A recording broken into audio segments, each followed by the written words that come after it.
हमें आज इनका अध्यक्ष के रूप में आशीर्वाद प्राप्त हुआ है। परम आदरणीय आचार्य ओम नीरो सर का बहुत बहुत अभिनंदन करती हूँ, आभार व्यक्त करती हूँ कि उन्होंने हमारा अनुरोध स्वीकार किया और हमें अपना समय दिया। मुख्य अतिथि के रूप में देश के जाने माने अजीम शायर आदरणीय घोष जी और विशिष्ट अतिथि के रूप में महेश अष्टाना जी, जिनको मैं तत्व कहती हूँ, सभी का मैं बहुत बहुत सम्मान करती हूँ, आदर करती हूँ, अभिनंदन करती हूँ और आभार व्यक्त करती हूँ। उसके साथ ही मुझे आज बेहद खुशी है, संध्या जी जिनको मैं बहुत ही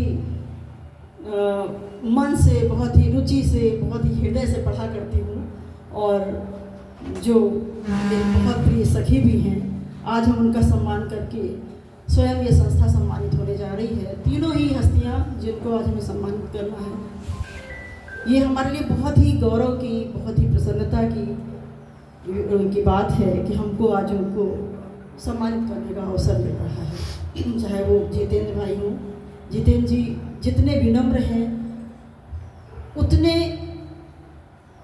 मतलब आप उनसे कभी सभी का अपना एक अनुभव होगा, पर मैं देखती हूँ इतने प्रेमी, इतने विनम्रता और इतने आदर से वो बात करते हैं और मिलते हैं कि हृदय गदगद हो जाता है और स्वयं उन्हें छोटे भाई की हैसियत से दिल स्वीकार करता है, हृदय स्वीकार करता है। आज उन्होंने भी बहुत व्यस्त थे, आज वो दिल्ली से अभी आए हैं, वैसे भी उनके संडे को, रविवार को बहुत कार्यक्रम व्यस्त रहा करते हैं। तो मैंने इस बार अपनी बड़ी बहन का साधिकार उनके ऊपर प्रयोग करके कहा कि नहीं नहीं आपको आना ही होगा, और वो देखिए समय से आ भी गए हैं। तो जितेंद्र भैया आपका भी बहुत बहुत स्वागत करती हूँ और सम्मान स्वीकार करने के लिए आभार व्यक्त करती हूँ।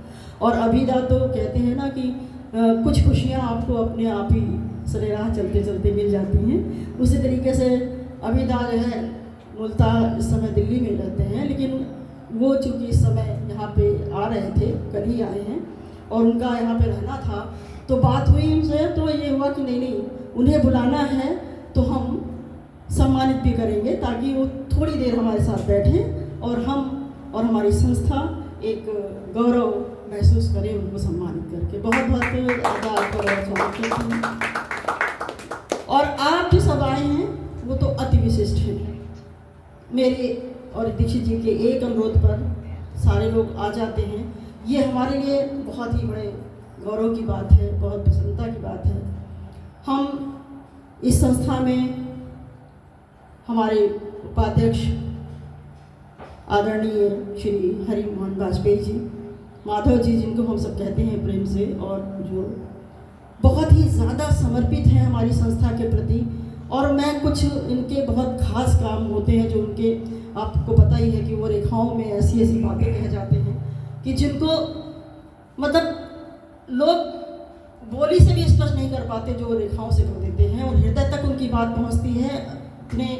और शायर तो लाजवाब हैं, उनके एक एक शेर, एक एक कविता, एक एक गीत बहुत ही हृदयग्राही होते हैं। और ये हमारी संस्था के लिए बहुत ही गौरव की बात है कि वो तन मन धन से हमारे साथ जुड़े हुए हैं। मैं उनका बहुत बहुत स्वागत करती हूँ और उनका बहुत आभार व्यक्त करती हूँ। इस कार्यक्रम को सही तरीके से ले जाने के लिए आदरणीय दीक्षित जी और माधव जी दोनों का ही हमको इतना सहयोग मिलता है कि तभी मैं ये सब काम कर, कहने को मैं अध्यक्ष हूँ, वो किसी ना किसी का सब कोई ना कोई पद हुआ करता है, पर पद का हमारी संस्था में कोई मतलब नहीं है। हम तीन बराबर के जो है किरदार हैं, जो अपनी संस्था के लिए जो कुछ भी करना चाहते हैं, तीनों अपने सहयोग से, अपने विचार विमर्श से, अपने मंतव्य से किया करते हैं। तो मैं बहुत स्वागत करती हूँ, बहुत अभिनंदन और बहुत आभार इन दोनों व्यक्तियों का जो है करती हूँ कि इनका साथ है तो ये अविरल चल पा रहा है।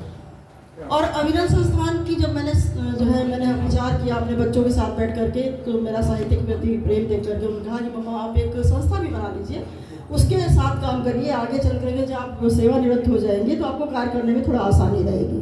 तो मैंने कहा ठीक है बेटा। तो हमारा ये बिल्कुल उद्देश्य नहीं था कि हम खाली इसको साहित्यिक उसमें रखें कि कविताएं करें और गोष्ठी कर लें। हमारा सबसे बड़ा ये था कि हम समाज को कुछ दे सकें, और हम कविताओं के माध्यम से समाज को बहुत कुछ देते हैं। एक कवि की हमेशा ही, एक लेखक की हमेशा ही समाज के निर्माण में हमेशा ही जो है बहुत ही प्रमुख भूमिका रही है और रहेगी हमेशा ही। तो उस नाते भी, और उसके साथ ही समाज के बहुत सारे ऐसे वर्ग हैं जिनमें हम अपने जो है सेवा के द्वारा बच्चे हैं जिनको शिक्षा में कोई बाधा आ रही है, उनको उनकी फ़ीस के लिए इस तरीके का कुछ काम करते हैं। कोरोना में हमने बहुत लोगों को बहुत ज़्यादा सहयोग किया।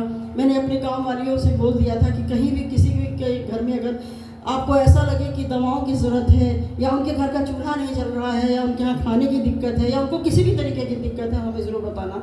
और हम उस समय जो भी कुछ अपने निजी संस्थानों से, हमारी संस्था की सबसे बड़ी विशेषता ये है कि ये निजी अपने संसाधनों से ही जो है करती, हम किसी से एक पैसा नहीं लेते, और जो कुछ भी हो पाता है तन मन धन से करते हैं, और ये प्रतिबद्धता है हमारी। आप लोगों से भी निवेदन करती हूँ कि अगर किसी को कभी दवाओं की ज़रूरत हो, कभी किसी को शिक्षा किसी विद्यार्थी की लग रही हो कि शायद फीस की वजह से नहीं हो पा रही है, तो आप हमें अवश्य बताइएगा। हमारी संस्था उनके लिए बहुत कुछ करने का मन रखती है और करेगी, ये मैं आपको जो है वादा करती हूँ। और अंत में यही कहूँगी कि आप सबके प्रेम और सहयोग के बिना हमारा कुछ भी अस्तित्व नहीं। आप हैं तो हम हैं, इसलिए अपना प्यार, अपना सहयोग और अपना जो है ये साथ हमारे साथ बनाए रखिए।